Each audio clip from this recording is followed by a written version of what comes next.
Hello and greetings. So we are continuing on with our assembly guides and our builds, and we are building the Rukkatrukk Squigbuggy for the ORKS, which is I mean, it's not one of the best vehicles in the game at the minute, but I think it's really fun and I think it looks really cool. So this is why I've decided to put it on for my ORK army.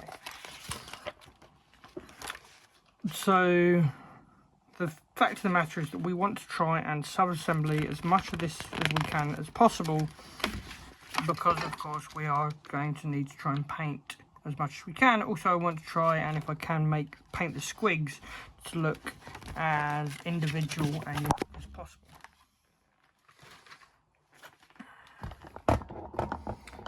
Which means we start here. We start on the small, easy bases. But it's all on a single sprue, so it should be fairly easy. Obviously we need to watch out for all of our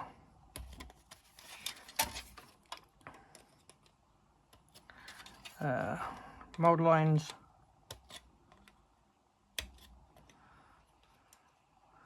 and see any tricky pieces as always.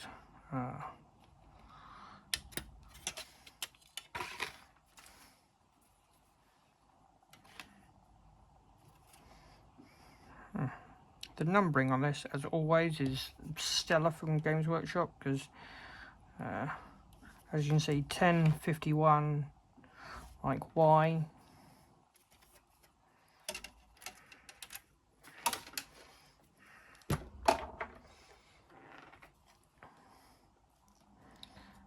So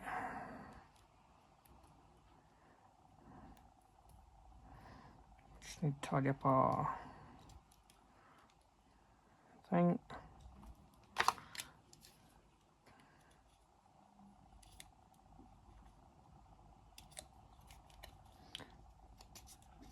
Tidy up our edges.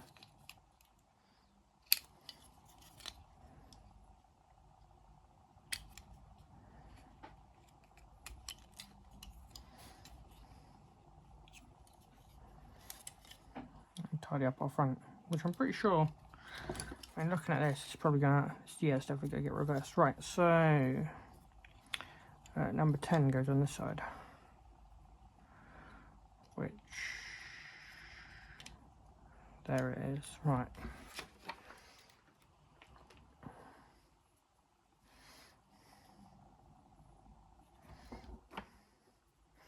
So, right, let's start. We'll flip it on the other side. We'll do the other side, and we'll start working through all of this. And let's see if there's anything that will cause us. Okay, right. So our next bit is the we rotate it, flip it back over, and we slide this on. I found it slightly tricky. Effectively, you just want to slide in the slide it into place. So.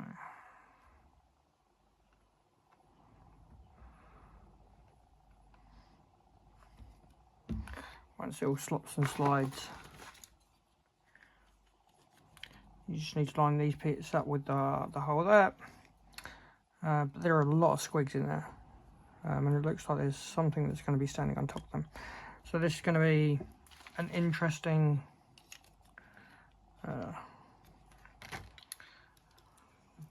build to try and get it as separate as we can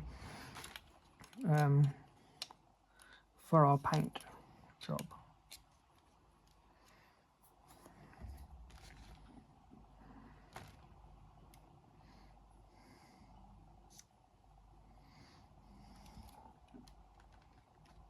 But this is very cool though, it even gives you a gear stick.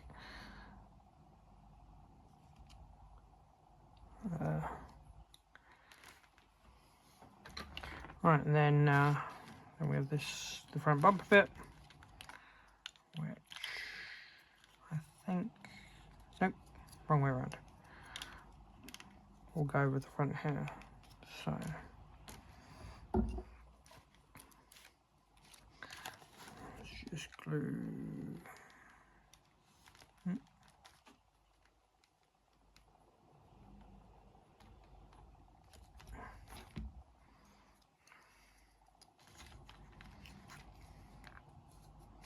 Right, like so. So already it's starting to take shape quite nicely. But I mean, there's a lot here down here that we're going to have to paint as well. We'll have to see. Right, so the next piece is this piece here. I've not glued this on because of the way, for a start we need to get those pieces in perfectly. So rather than doing it the Games Workshop way, which is this way here down here, I'm going to glue it and then I'm going to attach those. So effectively what we do is put the piece here and like that, and then of course then they are aligned. Those holes will need to align with that. If you put them in and glue them first, you're probably not going to get it up and line it up perfectly, whereas doing it this way, especially if you walk away from it, let it dry or whatever, it's just going to annoy you. Whereas if you do it this way, of course, like so. Obviously you want the the ORKS symbol on the outer edge. So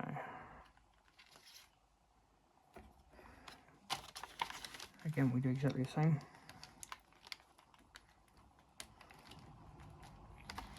Like so. Right.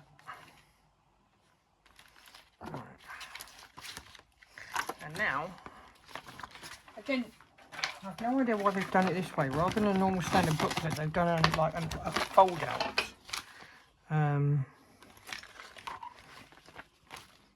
But here we are, we have the squig cannon that's on the side, which is where we're going to start, and then next on the wheels. And then effectively, that's the whole vehicle done.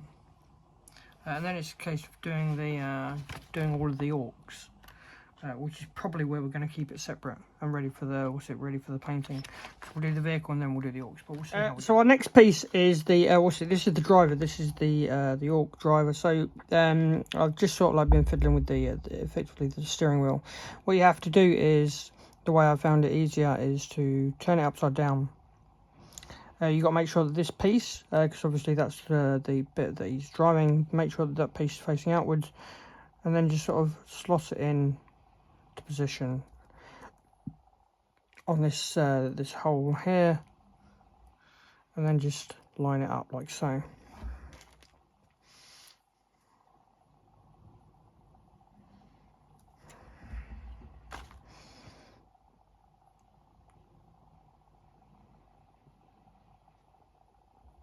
Like that. So we're going to sit and let that dry, and then we'll put the ORK arm on. But this guy is basically going to sit inside our buggy on this side because his feet are down there, and we're going to sit him in here like so.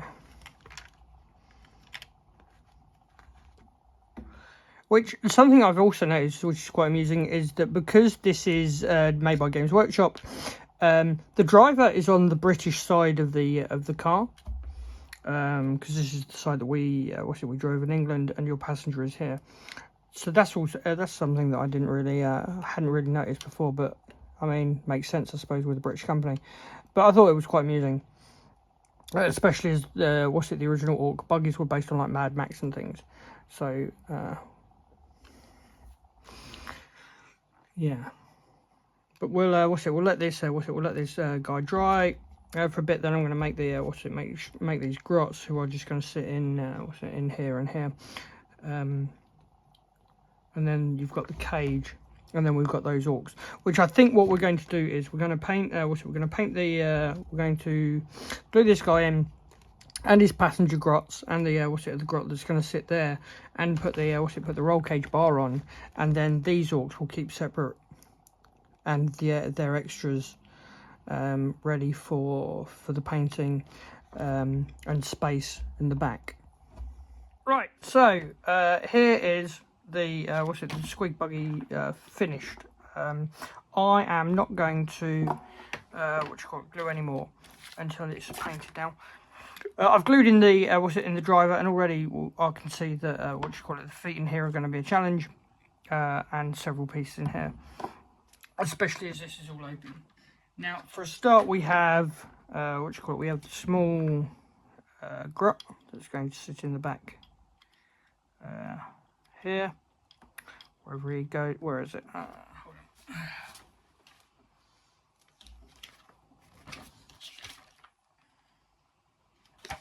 Right, so he goes. Where's he going?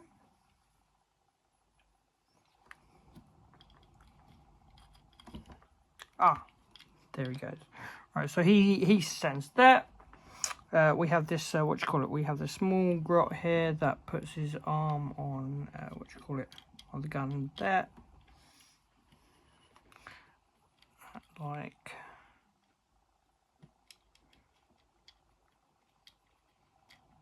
Like. So, then we have this orc with his, with his grot gun. It stands